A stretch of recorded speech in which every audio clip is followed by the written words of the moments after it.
Hi, I'm Tim. Welcome to Watchbox, and thanks for logging on. If you love this watch, email me, tmosso@thewatchbox.com. It's in the description below.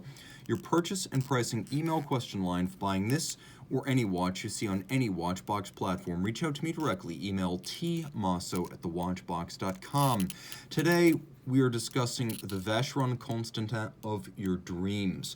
Relaunched for 2012 in the form you see right here, this is the Malte Tourbillon, a tonneau case watch that's 38 millimeters wide in red gold, 12.8 millimeters thick, and from lug tip to lug tip, 48.3 millimeters.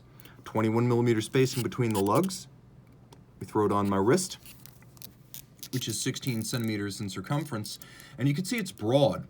I would say it wears like a 42 millimeter round watch, but it is flat, and you can see it would fit underneath my rather formal and tight cuff here. The watch is graceful, elegant, and handsome, and of course one of the advantages of the tonneau shape is that at the edge it arcs down around the wrist a little bit. Let's take another look, this time from a bit more distance, so you can see the watch in proportion on my arm. It's not as big as it looks at first glance, though being a non-round watch, it does wear larger than its nominal size. This is anything but a 38 millimeter watch, and it's substantial. You can feel the weight, and it's gratifying. Taking a quick look at the hardware and the software, you can see that we have a large rectangular scale alligator leather strap in dark brown with a semi-gloss finish. You'll note that there is a sheer cut side showing the layers of leather. Monotone stitch on the bottom, alligator again. This is what many upscale brands are doing today. Small round scale gator on the bottom, large rectangular scale on the top. Double alligator gives you more durability and a longer lasting, albeit more expensive strap. You can see it's a brand new Vacheron factory strap. No gouging, no crimping. But when the time comes, you will do both with this. A double folding Vacheron deploying clasp. You can see it has the Maltese cross motif inside, the emblem of the company. And then we have a combination of polished and media blasted surfaces. We have that Maltese cross once more in the form of the buckle. Rolling over to the case, it's relatively simple but strong.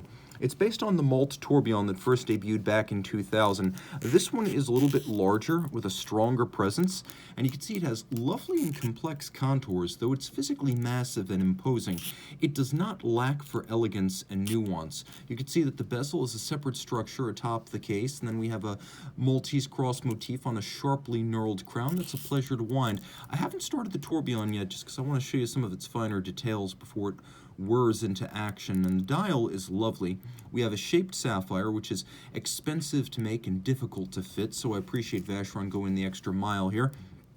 The dial is a lovely silver opaline, very subtle satin grain. We have applique, rose gold hour indices, Maltese cross, and Roman numeral 12. We have alpha style hands at center, fluted down their middle, and then half frosted for better contrast against the dial base. Now let's talk about this tourbillon. During the 1990s, late 90s, Vacheron bought a company called Manufacture Haute de Gamme, which was a specialist in high horology movement manufacturing. And this was not something Vacheron had actually done itself. It was not a manufacturer for most of its history. In fact, most of its first 250 years, it was not a manufacturer. So with help from Haute de Gamme out of the Vallée du Jeu, they started making their first manufacture movement. And one of them was the 1790 Tourbillon.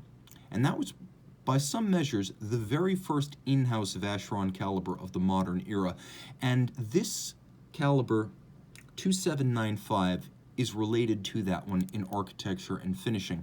Now, what sets this apart is that there are things here that you will not find on any standard Vacheron, not just the tourbillon, but notice that the Maltese cross motif is used for the cage of the tourbillon, and that there are a shocking number of interior angles.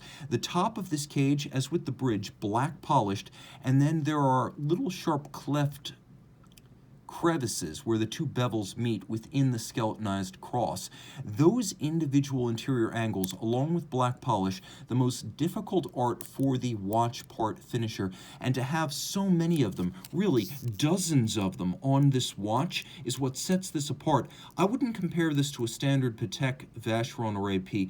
I would jump straight up to the likes of Grubel Forsey and Fernand Berthoud. This is that good. Now, you can also see that there is an overcoil hairspring and that the balance is free sprung, making for precise adjustment as well as concentric breathing of the tourbillon. The concentric breathing of the tourbillon hairspring is due to the centered mass of the handmade overcoil. Now, I can start winding this watch, and it is a manual wind movement that beats away at 18,000 vibrations per hour.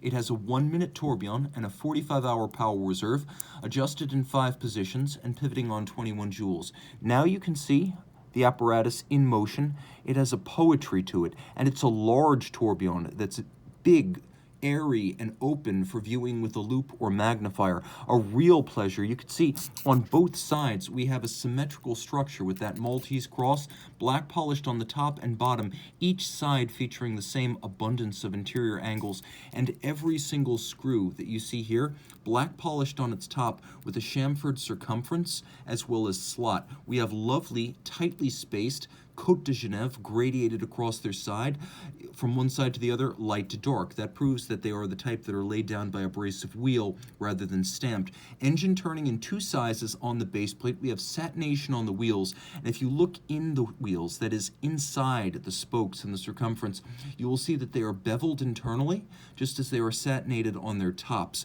We have many sharp interior angle clefts on the reverse side, and every jewel and screw sink has been mirror polished. This is truly special. This is high horology in the finest traditions of haute de gamme, both of the Vallée de Joux, where this movement know-how originated, and in Geneva, where Vacheron Constantin is located. You can see we have the Geneva seal on the movement, but also on the case, as we have here the post-2012 standard of the Poinçon de Genève, which is both the movement and the entire watch. Significantly, the watch is 30 meters water resistant, uncommon for a high horology tourbillon, but still you don't want to test the theory. I recommend you never get it wet. Again, this is the Vacheron of which you dream. Grubel Forsey, you've got nothing on this. Reach out to Team Mosso at thewatchbox.com for purchase and pricing details.